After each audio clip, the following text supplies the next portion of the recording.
All right, so good afternoon, everyone, and thank you all for tuning in with us today. Just in advance, I would like to notify you that we have unfortunately got some background noise on one of the fans of the computers. So if you hear some background noise, this is the reason. We have tried to fix it. Unfortunately, that wasn't able, but please just let us know if it's very hard to hear, and we'll see if we can do something along the way. Also, I would like to encourage you all to contribute to the Q&A and chat along the way if you have any questions. All right, so my name is Freya Jørgensen. I work as Innovation Manager at Simula in their startup incubator Gründergarasjen, and I am also lucky to lead the NORA.startup steering group. Today, I have the pleasure of being your host, where we will be addressing the topic on how to nail your pitch, which is highly relevant for startups, but also very useful for researchers when it comes to communicating a technical, complicated issue. But first, some short introductions and background for the event.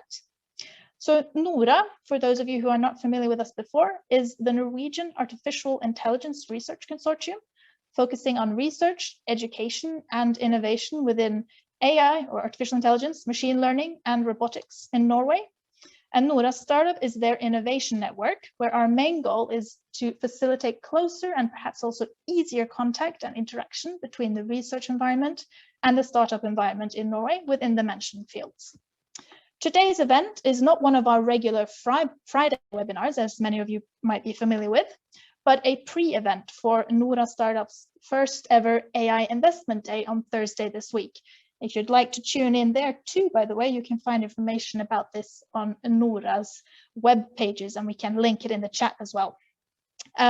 Anyway, but where a selection of our startup members will be pitching their products and technologies for investors and others interested.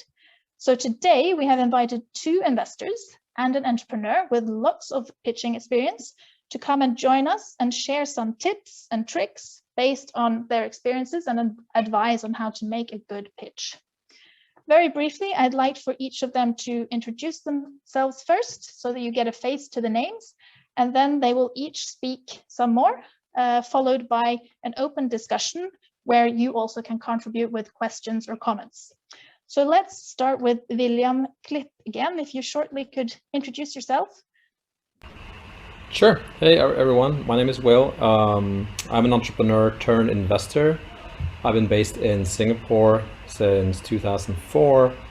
And right now I run a small venture capital firm that invests in early stage enterprise tech companies across Southeast Asia. Thank you very much. And next we have Claes Mikko Nielsen. Thanks, Freya. Yeah, so my name is Claes Mikko Nielsen and greetings from suburban Helsinki. I'm Finnish Norwegian, representing Nordic Ninja VC, and I'm glad to be representing and presenting more soon. Personally been part of the Nordic startup bubble for 10 years, been building and managing Finnish Business Angel Network and Nordic Angel Network cross-border investing. So quite a lot of information from that side and seen a few thousand pitches. So really excited to hear more about the presentations coming up. Thank you. Great, thanks a lot, Niklas. And last but not least, we have Marie Jacobsen Levos. Hi everyone, my name is Marie and I'm the founder and CEO of Capiche, a language learning application supported by AI, which is teaching businesses, employees how to speak a language and workplace domain-specific learning. My background is I've been part of building tech companies, building and growing tech companies since 2013, often spin-outs from universities. So I've been part of that journey as well. Have raised capital from both Norwegian private capital and international VCs, and I'm looking forward to share some ideas on the topic with you today. Thanks. Great. We are looking forward to hear from you later. Okay, perfect. Then I would like to, if the rest of you could please turn off your cameras, and we will start with William Klipken and his presentation. Great. Hope my fan is slowing down a bit. I'll run through this presentation. So, hey everyone, super cool to be allowed to present. Thanks for inviting me. I will just go very quickly through my first part of this presentation because we don't have much time. I mean, my background was I'm one of the co-founders of Kelku. It was a price comparison engine. We started in 1997. Then I was a business angel from 2004 to 2012 out here in Singapore. I have done around 60 digital startups, I guess, since that time, and transitioned to become a VC, a venture capitalist, in 2016. And we launched a company called Cocoon Capital, basically to be able to do a bit bigger rounds, to do the whole seed round, teamed up with a business partner. And we do, as I said in the beginning, deep tech, enterprise tech startups, startup investments across Southeast Asia. Southeast Asia is a region with 700 million people, for those who don't know that. And it's a very exciting region where the online adoption is enormous. I mean, on average, around 100,000 people get online for the first time every single day out here. So Cocoon, we invest in 6 companies around that per year, quite slow.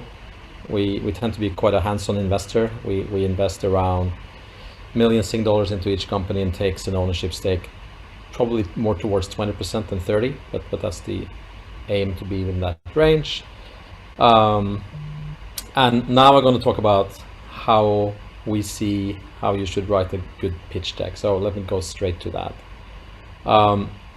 In the old days when I started my company, we had business plans, and luckily for you guys starting companies now, that's kind of replaced by a pitch deck that is much easier to write and much easier to communicate. The bad news is that it's still really hard to express ourselves in writing or in slides, and it's hard to express ourselves in a clear manner. So I'll speak a bit about that as we go along. It's not easy to do things in a short way or in a short form. It's easy to write perhaps 50 pages. To actually concisely put information down into 15 slides and tell a story, it's actually much harder. So I think, first of all, I mean, a lot of you come from perhaps an academic background. One of the biggest challenges we see when we look at decks is that academic people, like I was an academic at some point, are not that interested in money and numbers in terms of performance as they are in the actual tech. And investors are actually very interested in numbers and seeing how much money they can make.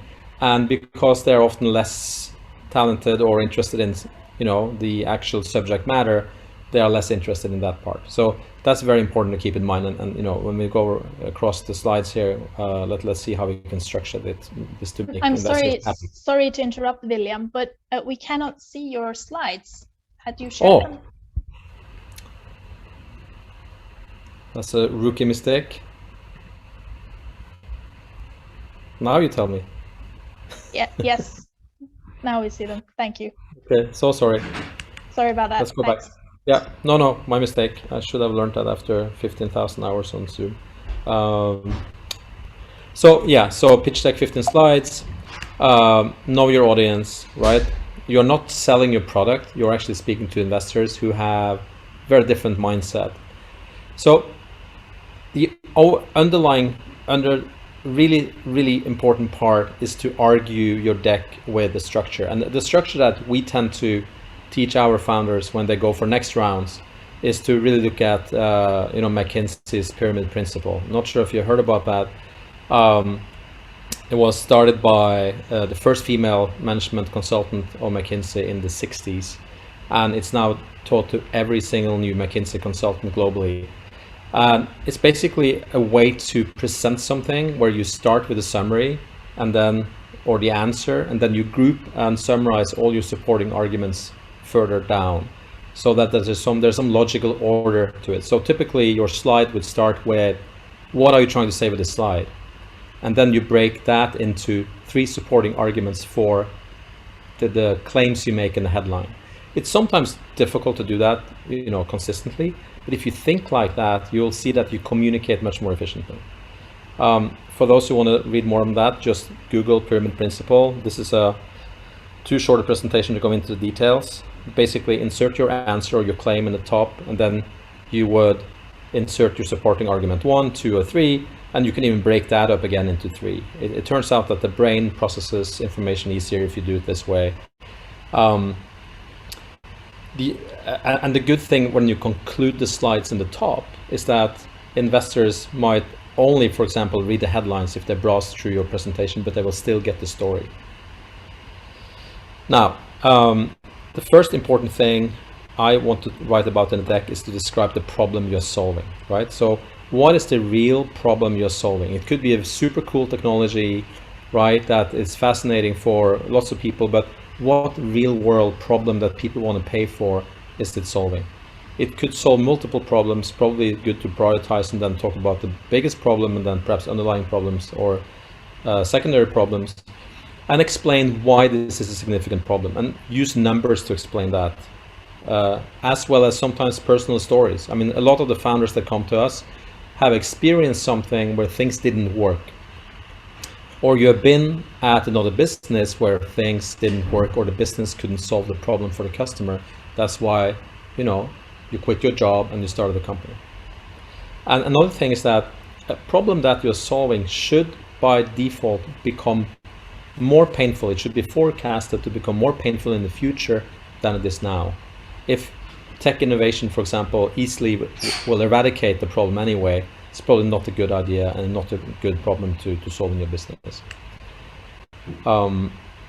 Then you move on to say, how are you solving this problem? What do you have that will solve this in a meaningful and profitable way? And that will typically be your product or service, and both. And then you go a little bit more into the detail on why is this a financially interesting opportunity? What market are you looking after here? What's the addressable market?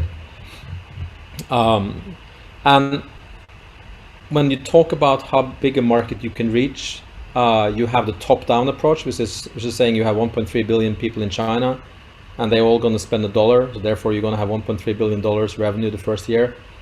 Top-down is usually not something investors like. They much rather like the opposite, bottom-up, where you say you have X salespeople, this is the time it takes to sell, this is how much each salesperson can do, or even better if it's automatic, this is how fast we can get consumers or buyers to my website, and this is how much I will sell. So I would always say do bottom-up forecasting of the opportunity. Use sometimes third-party reports that you can get, show your sources, and make sure that, okay, it should be relevant market segment, not irrelevant market segments. Use relevant market segments, and you should differentiate between the theoretical and the actual realistic addressable markets your product or service and both can go after. And you know, sometimes if you do a global product, you can sell to the entire world at the same time perhaps. Then you also have to talk about how will you stagger your outreach and what is a realistic market to reach within the first 2 years perhaps, or within the first 5 years. For the team, I mean, the team is at the seed stage, right, where you have probably no proof of product market fit. There's not huge customer traction. You haven't really sold anything, and this is fine. In a lot of high tech or med tech or lots of industries, you can't expect to sell anything in the first 1, 2, 3 years perhaps, because you have a lot of hurdles to go through. The only important thing that the investor actually can look at or judge your company by would typically be the team, your founder, your founding team. So I would spend a lot of time talking about the background of each of your founders, each of you and your co-founders when you present. Sometimes we have teams that are presenting that just kind of quickly go past that slide because they don't want to talk about themselves. Not a good idea. And then you can break down a bit more, I think, about the product, talk more in detail about the products. Perhaps you have a beta version, perhaps you have a product design even though you haven't made it yet. Perhaps you have some kind of pictures, some kind of interfaces, some kind of ideas on how it will be in the future, even how it is now from the lab. Try to show something concrete, because that always gives so much more confidence to see that something has been done, even though the investor will not quite understand what he or she is looking at. And then one very important part that, you know, a lot of companies sometimes don't have time to look into is to find out what is the current competition in the market. It could be direct competitors to you, but many times you are replacing something.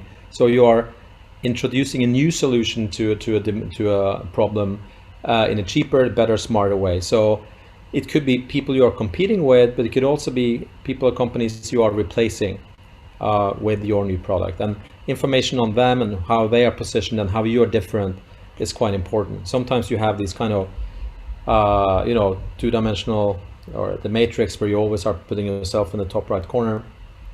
Everyone else are bad and down in the left corner. I mean, something like that, where you kind of show how you differentiate yourself with some long-term sustainable differences. Then comes the part where a lot of, specifically people from academia or people less, you know, trained in business usually skip, and that's actually talking about how will you make revenue, how will you price these products, how will you collect the value that you provide, at least part of the value, in dollars and cents or kroners, and what kind of different pricing models will you apply, how do you pay your distributors of this product, for example. This is super important. Do I come to budget? No. And then it's also important to kind of see how your business is scaling. So how is your business scalable? How will your cost base change as you grow this business and scale it to 100,000 products a year, or sales, or 1 million products?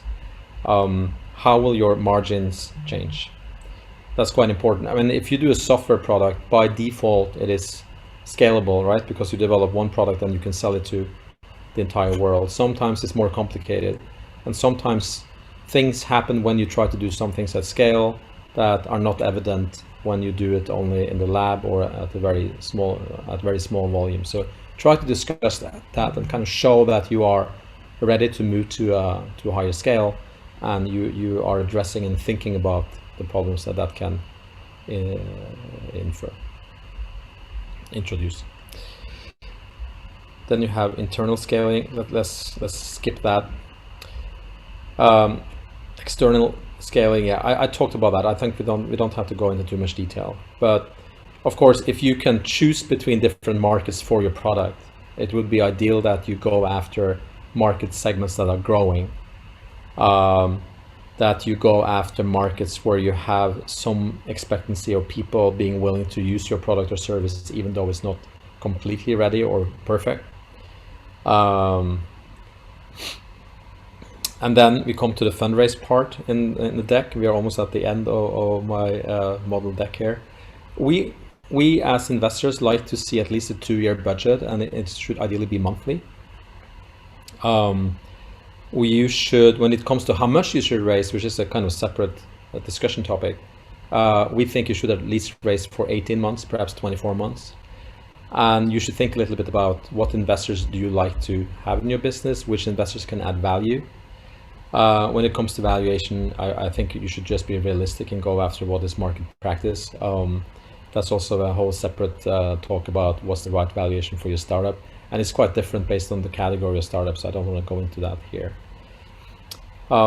In that 2-year monthly budget, it's really good if you have some standard accounting terms. Don't make it super accounting like, but you should have, you know, the revenue, the gross, actually it should be gross revenue, the gross profit, and your net profit or EBITDA. And if you have time, if you can, a cash balance is also super important to see how much cash is actually in the bank. The main thing about running a startup, right, is never to run out of cash.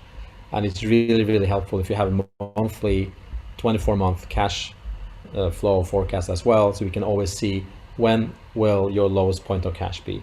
If you start to make revenue at some point, perhaps your lowest point of cash will be after month 12. If you run a deep tech startup or a med tech startup, you know, you will never have the lowest point of cash will be at the end of the period, right? Because you will keep burning cash as you go through that first seed phase. And then at the end, I would just summarize what did the investor listen to, what are the main points, and provide your contact info. Sorry if this was quite fast. We don't have much time, so that's what I had. We can have more questions I get at the end of this, right? Yes, thank you very much, William, for the presentation and for the very, very many good points there on what should be included in a pitch deck, and very, very important points. So thank you so much for that. And definitely we will have time for questions afterwards. So you we can address these questions then. So the audience, please, if you have questions, keep them coming and we will address them afterwards. Now I would like to pass the word on to Claes, who is also an experienced investor. So Claes, feel free to share your screen and present. Thank you so much. And the classic COVID question, can you see my screen? Yes, we can. Wonderful. Okay, good. I'll just get started. So thank you so much. And I'll have a look. So 25 past. So just quickly running through some of the highlights. So thanks, Will. And building on that, Will's guidelines on the kind of structure of presenting and pitching. So as mentioned, I've seen a few thousand pitches as well, and it's always fun, and it's of course an art to find the right words, the right angle for the right audience. So I will focus on the narrative on my side of the presentation, and narrative, of course, what actually makes you interesting. So capturing the classic elevator pitch, how do you grab the interest of that audience? And in this case, it will be the investor. So let me run through. In addition to myself, so background from the startup bubble for 10 years, and I've been part of building the ecosystem in many of the fields of the investor side of the table. Some interesting, like for example, Slush Investor Day, that's something I was part of concepting, and understanding the interest and what actually drives these investments and investor interest. So that is something I want to highlight, and I got my contact details there in the end as well, so happy to share those. But so quickly, as mentioned, I'm representing Nordic Ninja. It's a 100 million euro fund based here in the Nordic Baltics, doing deep tech focus-ish investment. So AI is very much in our interest area. So far done 13 investments in 2019, and yeah, happy to find our first investment in Norway. So please contact if anything interested to be highlighting. Our focus area is very much on scaling. So that is more or less this kind of a, when you have the readiness, you have some revenue ready to prove that the solution works. That's something what Will already mentioned in his presentation. But so let's dig in. So the part of the pitch. So as Mike Butcher, one of the TechCrunch leading journalists in the world, he highlighted that 50% of being a startup is about communication. Quite a provocative way of explaining. Of course, we know it's all about the inside and building and what actually happens, but communication is super crucial part. And having a narrative to support that of course makes it much easier for the audience to speak on your behalf. And that's also part of the pitch as well. How do you make the audience, in this case the investor, remember you, what you actually do and understand it? So just as a highlight, my background is very much on managing business angels, and as Will mentioned, scaling is one of the interest areas. So I divided this in two simplified models. So for the angels, these individual investors investing their own money, they are typically interested in two elements, which is the team and scaling. How do they make the scale work? Do they trust you as the team? When it comes to the VC level, it is unfortunately a bit more boring. As we're investing other people's money, we already assume in very much that team and the tech is already to some extent working. And for that work, we focus on the correlation of financials and scalability. So it takes it from the stepwise. Naturally, team is the most important part. So how do you communicate? But you need to understand, once again, what is the audience? Is it individuals? Is it institutions? Who do you talk to when you pitch? And for this, we have the narrative. So as we had a session regarding startup narrative just a week ago, and one of my friends, Stephen Lee, highlighted there about the role of how a narrative, not just you explaining what you do and more or less, and for example, just highlighting the team, capturing the interest of the audience. That is also a very crucial part to get you hooked with the potential audience in detail. Investors, we do look at majority of all the content that we receive, but just for high level you go in the ecosystem, then we know that references, some kind of interesting elements, whatever makes you interesting, that this is the moment, because in the end, it's all high risk investing. You wouldn't pick up an investor if you could just take a loan or you would have the financials yourself. This is risk investing. We need to trust you and your team as individuals, leveraging the goals and the visions that you highlighted. So for this, optimizing this for the investor. So to simplify, what investors want to understand, and especially in the pitches, is very much about the balance between the problem and the solution. So what we typically see is a massive description of problems. What is the issue? What is the challenge? And then we go into the solution. When it comes to a pitch, you have limited time of capturing the interest of the audience. So having a one-liner more or less defining the problem, investors typically have an awareness of what's going on in the world, so you don't need to use that much time to the problem. It's more about the solution. And I have a form for you that you could have a look on as well in case you're interested. So the form for more or less to building a narrative is like, what makes you interesting divided with the timing and the audience. So the smaller, the closer we are for this to take off, the larger the hit rate will become. And this, for example, timing and audience are the two most crucial parts. The main element that I've seen as what makes a startup successful, it's not so just the team, it's not so much the solution, its majority is the timing. So are we lucky? Are we fitting the need of that certain market and that certain audience as well? So that is something for you to observe and describe.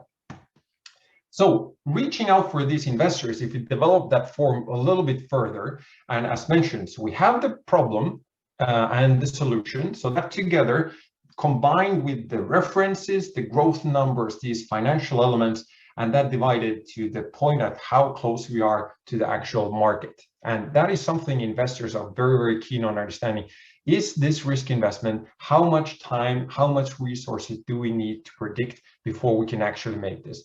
And as you know, the audience, in your case, the investors, they are looking for the possibility to exit. They are joining your company for a certain time to support you on a certain stage. That is the primary goal of an investor, and then hoping out to support the model of investing and getting a profitable exit at some point. So here's a classic example of how to get that interest of the investors. As mentioned, investors are, that is their job to read all the details. But for example, angels who do this voluntary, they don't have to invest in startups. Why would they invest in this super riskful element of startups?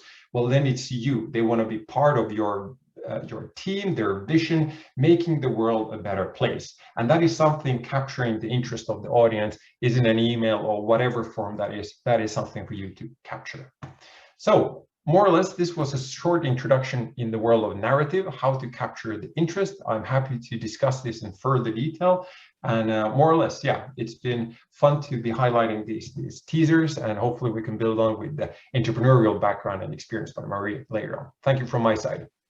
Thank you very much, Klaus. And again, a very interesting presentation and several good points here to bear in mind. And we'll probably get back to a few of them in the discussion afterwards. Lastly, I would like to give Maria the word before we head on to the discussion session. So please, Maria, the scene is yours. Thank you. So my name is Marie. I am the CEO and founder of Capiche, a Norwegian tech startup delivering language training for businesses supported by AI.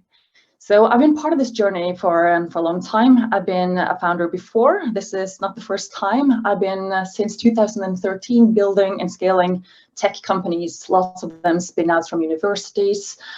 This is the first one within language learning, so that's a new domain on my side. My background is a civil engineer, tech engineer. So I'm with a business degree on top. And later on, I've been practicing pitches in multiple locations, both through the journey as an entrepreneur and as part of building tech companies, but also from a time when I actually in 2015 led the execution of Europe's first live crowdfunding accelerator, where I actually listened into pitches from founders as well and got to see the perspective from an investor point of view. I want to share with you today some thoughts on pitching from an entrepreneurial point of view, which is to add on to William Klaus's thoughts on what a pitch deck should contain. What are the principles of persuasion that we use as founders when we talk to investors, and how we convey the message that is important to us, but also how we build a sort of like a common ground with the investors and also become attractive. So I just want to share a little bit on our side in Capiche first. So in Capiche, we have this language learning application that we sometimes say it's a language learning application that teaches you work-specific skills. And our team is very tech-heavy. And one of the dangers when you're a very tech-heavy team is that you become so excited about the technology behind. And I guess for everyone working in the domain of AI, machine learning, intelligence, there are so many things you could start to talk about on the technology side. But something that is important to remember when pitching to investors is that this is a completely new market to many of them. And to an investor point of view, the most important thing is understanding the market, understanding the business, and understanding what value you are selling to your customers. And one of the mistakes we did early on when we started pitching our technologies was that we sort of started with the technology and we started explaining some of the core benefits of our technology. But ending up with your solution is sort of flipping it around. And it's also taking away the magic from a presentation. And when you're pitching, you don't have a lot of time. You are very constrained. Maybe you have 3 minutes, 5, at a maximum 10. So you want to get as quickly to the solution as possible. And what we did is that we started with the solution first. We started with a story, with a surprising element of our market, which is blue-collar industries with a large base of non-native speakers, and giving them a perspective of imagining who the client would be. And we started pitching about this aquaculture company that was a client of ours, and show how we built this highly customized and gamified language application for that client specifically. And the cool thing about showing your solution first is that you get to show the secret sauce behind afterwards. And then the investors will start to visualize different ways you could solve the same problem for other clients as well. Maybe they have some perspectives on segments where you would be interesting, and you get to dig deeper into that secret sauce. This is also a narrative that works very, very well in pitching, because surprise elements is something we remember. But the good thing to remember is when pitching, I always think that you shouldn't have one pitch, because when you're presenting, you want to be visual. You want to be communicating your idea, and you want to show your team your knowledge, experience, but you don't want to send over slides full of text and maximize the content. So think about the fact that less is more, but be flexible in the sense that maybe you should have several decks. Your pitch isn't your deck. Your pitch is your presentation to that investor on that day, but you should always have a follow-up deck ready. And when I say less is more, I say less is more because you want to show the investors in the meeting where you are and who you are, but you also want to be able to follow up with more news, with more content. So you don't want to show everything in that first meeting. And that's also because none of us can remember everything in the first meeting. So be sure that you show the most important thing and then follow up later with more juice. I want to talk to you about some principles that I think is very important when pitching. And the first thing is to add on what William said about the team. Everyone says that a great team with a bad idea will outcompete a bad team with a great idea. And one of the things that is really interesting and that I find really interesting is when you talk to investors, one of the first things you do when you do the initial talk is that you sort of establish this common base of interest and values. And this creates a sort of like understanding of the dating mechanisms between entrepreneurs and investors, because it is basically going on a date. You need to like the investor, and the investor need to like you back. And if you can find a common understanding, this also aligns with why do you have this vision and this mission for your startup. You create an understanding with investors of where you're going, and you could also bring in the confidence of the investor as you go along. And investors tend to invest in great teams over great technologies, which is why it's so important to showcase your confidence throughout the presentation. This could on one side be the background of your founding team. What extensive background do you guys have? How diverse are you? If you are a researcher with an idea, it's really, really important that you show that you have managed to hire or attract people with commercial competence, because you need that commercial competence to take the idea to markets. And then another perspective, which is really, really nice, is to showcase what are your team's greatest accomplishments so far. How much has been done in how little time, and how do you attract talents? You can spread this throughout your presentation. And the other thing is a fact that we follow the lead of credible and knowledgeable experts. That's something we know. We tend to look at others who is an authority in the field. And when it comes to tech, we want to know what is your unfair advantage when compared to competition. What is it we have that no one else can do? And is it something within our expertise, our know-how that nobody can steal from us? And more importantly, how are we strategizing around our IP? Because nowadays, the algorithm isn't necessarily the most important. It's often about data and how we're using data and or strategizing around data, which could be really important to talk about. And more important, what strategic players look up to you because of your authority, and what value does this bring to your company?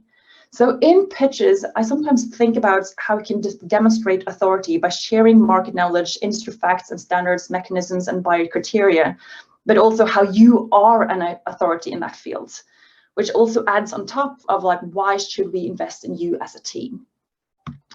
A third principle is the fact that investors want to make sure that they know what others think of you.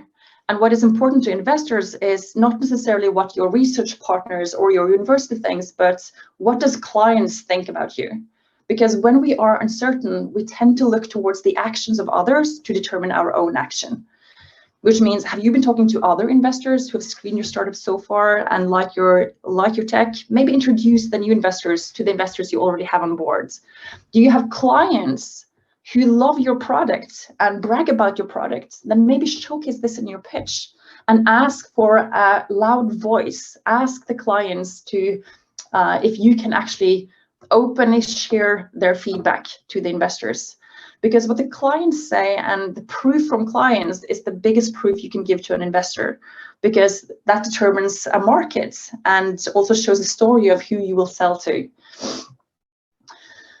And also determine who are the other authorities within your commercial fields. And of course, when I say authorities in your field, this does not necessarily mean only your commercial segment, but it could also be tech partners, important strategic partners that you should partner up with to commercialize and sell your technology. If you can add a statement from those partners, it really strengthens your pitch.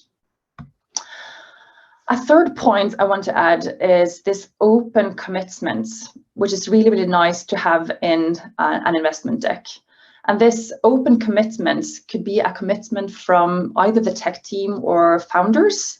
What commitment has founders put into the company? Are you investing on this, alongside with the investors? Do you have a lead investor coming on board? Or do you have commitment already from commercial players, either in a large industry pilots or commercial pilots? Of course, a recurring revenue will be the best. And use this to actually show this commercial traction early on, because you have two ways to build your pitch. You have either the traction pitch or you have the value pitch, but traction is always a nice thing to add on. And then the next thing is commitment is also nice to ask for in a pitch with an investor, because you are trying to create a joint commitment. What will be the next steps after this first meeting? And if you have a follow-up deck, that is a really, really nice thing to just commit to in the meeting, but also have the investors commit to something back. Maybe they have some industries or clients they would like to let you know about, or someone they can introduce you to that could help you on your journey to sell. A third point, which I think is really important, and a point that I think a lot of especially Scandinavian tech entrepreneurs struggle to do, is to balance power. Because when you are in search of funding, it feels stressful because it feels like the investor have all the power to invest in your startup. And the point being here is that the investors basically have all the time in the world to follow your progress, because an investor will always be interested to see what will the entrepreneur deliver next? When will the next client be landed? Let us see and evaluate as we go along. So it's really important when you are creating your pitch deck and when you are investment ready, that you be clear on how much are you raising and when will you be closing. Because if you're not clear to the investors on when you will be closing, then there is no clarity to the investors either on how quickly they need to follow up and come back to you guys. And I think that the worst thing that can happen is for an entrepreneur that you find investors who are interested, but they are not interested enough to invest. But it's always nice to follow up. So I think that we should be bold enough to say that we are not hurt if an investor should decline. And you can be so clear that you can actually, in the follow-up email, let the investor know that we will be raising X amount of dollars at this date. This means that we will need a decision from you as investors within X amount of weeks. That adds a sort of like FOMO for the investors as scarcity, but it's also really important that you show that you will close within that timeline and let the investor know that no feelings are hurt if they should decline, because this gives you the power to put all your efforts on the investors that are actually interested and will take part of that round. So just to summarize some of the persuasion points I've added here, it's the likability, establish a common interest and values and show the brilliance of your team. Authority, showcase your unfair advantage and explain why you are credible experts in your field. Consensus, what do clients and authorities say about you? Commitment, show commitment from team, clients, partners, and potential lead investors. And at last, scarcity, balance the power and create a call to action. Thanks, that's the few points I had for today's talk. Thank you very much, Maria, and a lot of good elaborations there. I would kind of like to ask all the panelists to please turn on their cameras again, and we have received some questions from the audience along the way here. So I will address them first, and then I have noted a couple of questions myself, which we might have time to address still. So thanks again very much for all the presentations within the short time frame we had. It's a good demo this on how to present in a short time frame. So thanks a lot for that. The first question actually goes to William. So William, you mentioned the importance of talking about the team. What are the 3 most important things to talk about? I think past experience is important. Depends a bit on what kind of company is it, but it has to be what's your relevant past experience. It's not really easy to break it up into more than that. Perhaps educational backgrounds or sometimes names of companies you have worked for. Depends a bit on where you are in your career. So I would say professional experience and background dealing with the thematics or issues around your current startup. If I could add on that as well. Yes, Freya? sure. Yeah, so I fully agree with Will. So more or less, what is interesting that when receiving, is it slides or just hearing the background, but team presentation. So rather than just highlighting like 25 years at a company X. So that is of course something, but it's not that interesting. So having the narrative thought there as well. So what actually makes that person, that individual interesting? Like in the one-liner of the name and title, for example, you could rather use that help building the world's #1 or just something like, once again, what picks up the interest and could increase the level of trust and excitement to study more. So having I think that's one of the main slides that we look at is how do we get the trust to these individuals. So narrative for the team presentation. Yes, thanks a lot for the answers. All right, next question. What if you have a strong product with a clear advantage that is the result of a good idea and outsourced effort, but not necessarily a strong and sellable team? Maybe Maria would like to start there. I think then I would focus on getting the team in place first, because you need to have the team in place actually before you start your investment round. And I just want to say why this is important. And the reason why is because you want to have the strongest people on your team, the founder team, invested in your company. Once you're starting to raise money, getting the team on boards on the cap table is going to be really, really hard, because you're going to increase the valuation of your company, and it's going to be more expensive to get the team on board with an ownership into the company. If you don't have a strong team now, be sure that you recruit that team and showcase to the investors when you have recruited them that you were able to recruit them because you had a great product and a great solution to the markets. Because if there are commercial people out there who have the competence and your product is as great as you say, then you will have no trouble getting the team in place. Thanks. Maybe William or Klaus, do you want to add? Klaus? Yeah, if I could comment in the sense, and once again, like understanding the definition, what is a startup in the sense. So it is, of course, taking benefit of a window and opportunity, and it needs to act fast. So otherwise you're an organically growing company, and if there's billions of problems and solution opportunities, that's not the issue. We will definitely have those fulfilled, but it's more or less like having you delivering. Like everybody has ideas, but the delivering is the king, and being able to leverage, and that is more or less like, do you have the possibility to handle because startup life is all about like finding the product market fit, finding, do I find the product market fit? And then when you find it, then it's all about tackling the scaling. It's 2 phases. These super simplified, and just understanding that we're talking about a startup that you have to put, like, it takes quite a lot. And then comes all the softer elements like work-life balance. What do you want to focus on? But it is still like dedication of solving a problem and making it scale and take it to the world. Like if you have a solution that makes the world a better place, then you have all the resources. We'll pour all the resources available, but it's more or less like the team in the end is who's going to do it, as Maria mentioned. And yeah, the problem and the solution is not the key at all.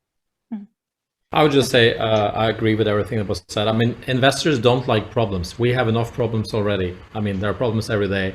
So if you come with a team that's not complete, that's the problem, right? I think that you need to have someone that can build your product or service, and you need someone that can sell it. That's a starting point for a complete team. And as Maria says, it's very expensive to hire great people after you have funding or after the kind of founding team has been established, because founders accept low salaries because they have equity. So solve the problems before you take your company to the investors, I think, and build a team first. I totally agree. Yeah. Thanks for the advice on that. And supervising early stage startups in the incubator where I work for, of course, I also agree with these facts. And this is something we always constantly emphasize to our startups. So everyone listening, keep this in mind. It's important. There is a third question here from the audience. I'm not entirely sure if I understood it, but I'll read it, and I'll read it in the way I interpreted it. And then please comment if this was interpreted in the wrong way. How reasonable is to have knowledge for tech and to know all business related topics as presented? And I wonder if the question might be related to how much of the knowledge do you have to already have when presenting? Please comment if this was interpreted in the wrong way. And perhaps if Klaus, you were moving your lips, you don't know if you wanted to say something.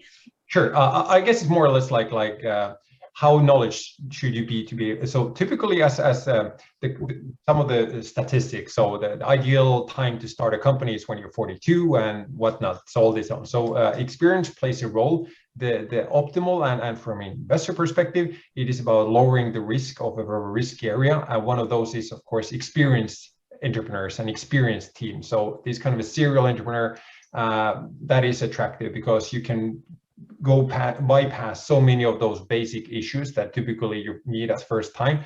But then again, it depends. It's your personality and how do you convince are you trustworthy, and everybody here is more willing to join that path. We don't see the future, and it's for startups, it's unfortunately it's a lot about reactivity. How do you handle those issues that come and tackle those? And it's all about prioritizing. How are you able, we have limited amount of time, how are you able to prioritize those decision makings that are required for that stages? It's not about you just delivering exactly what you promised, but it's actually to using that game eye to more or less fit for that main need to take it to the next step.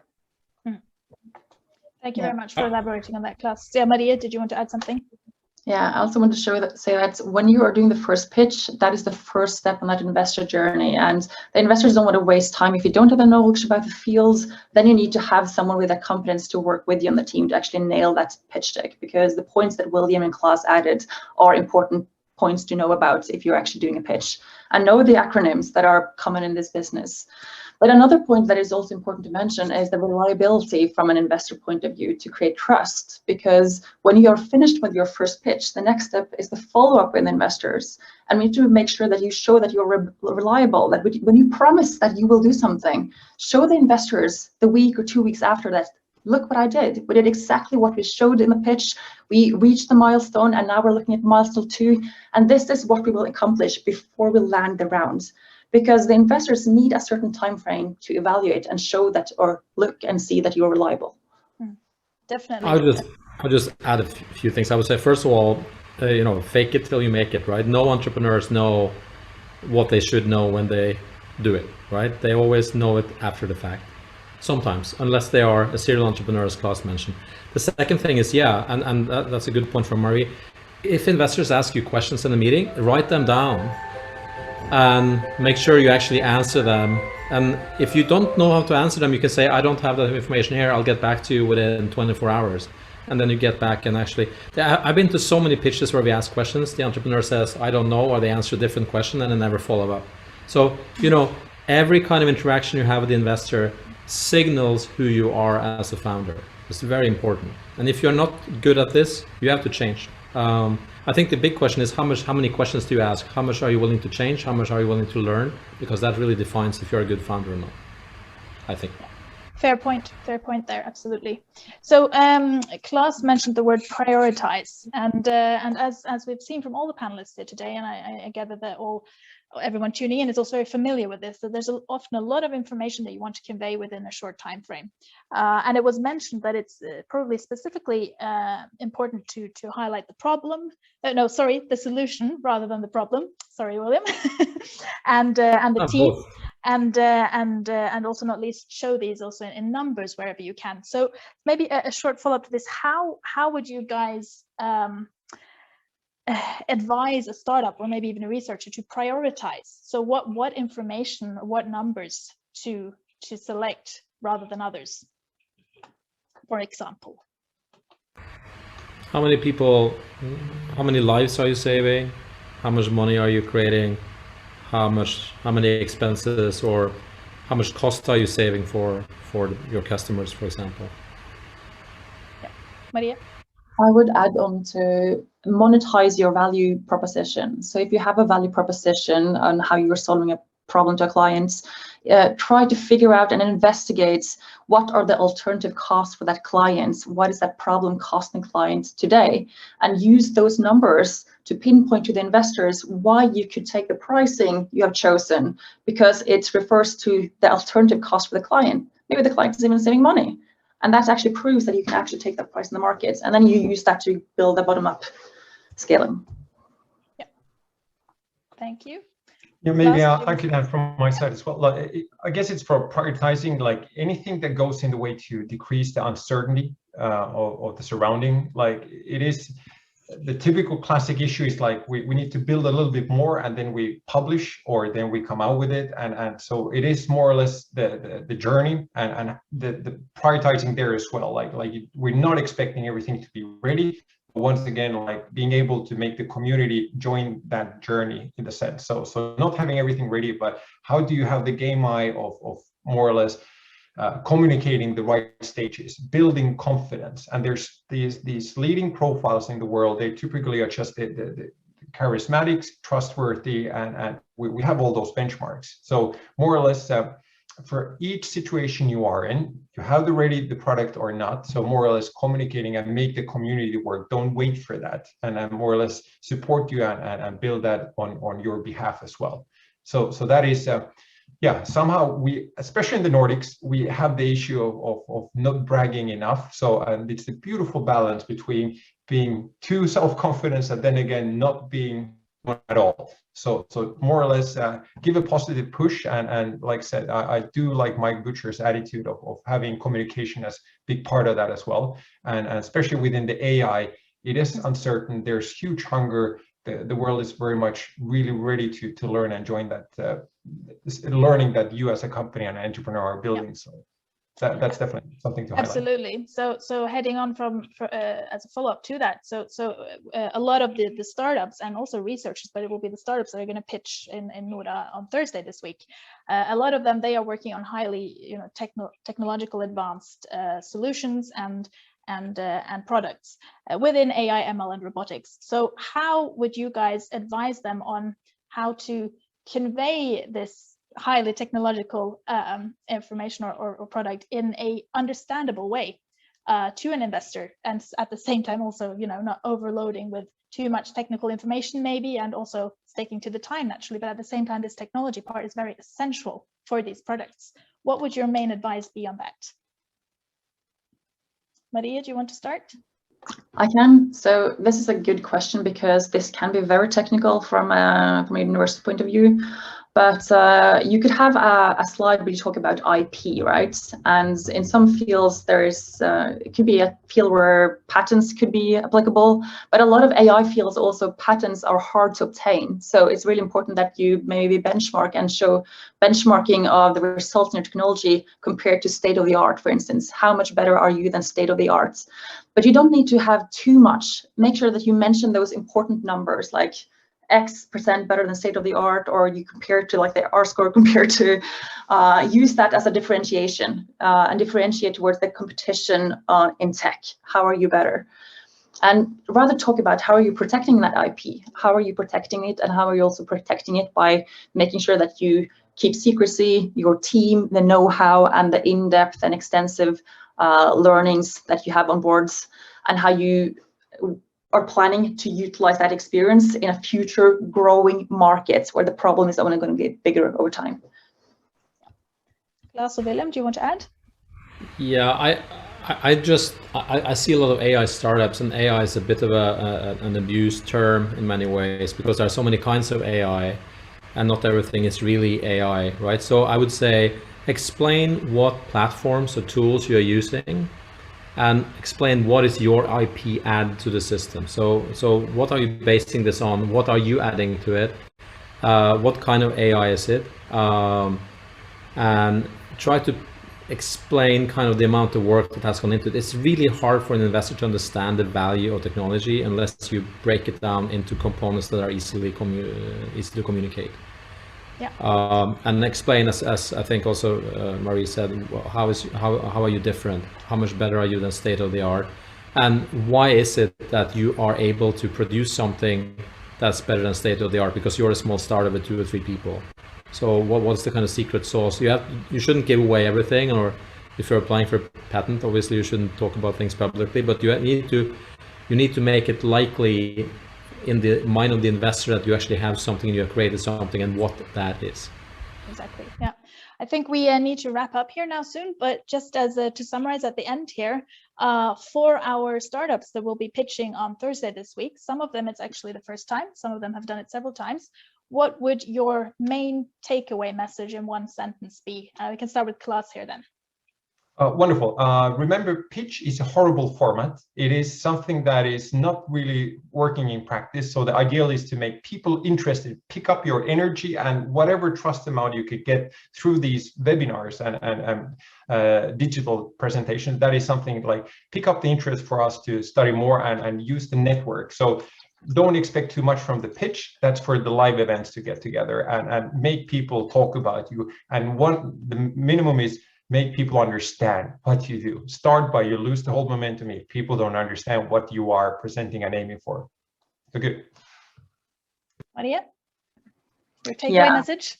Totally agree. Create engagement and make the investors interested in what you're doing, but make sure that they want to follow up because they want to know more. Make them interested in asking more questions because questions are good. And if you're not able to answer all these questions that William listed up in a pitch deck into your first pitch, well, then leave something out and build that first teaser deck and do the follow-up to be reliable.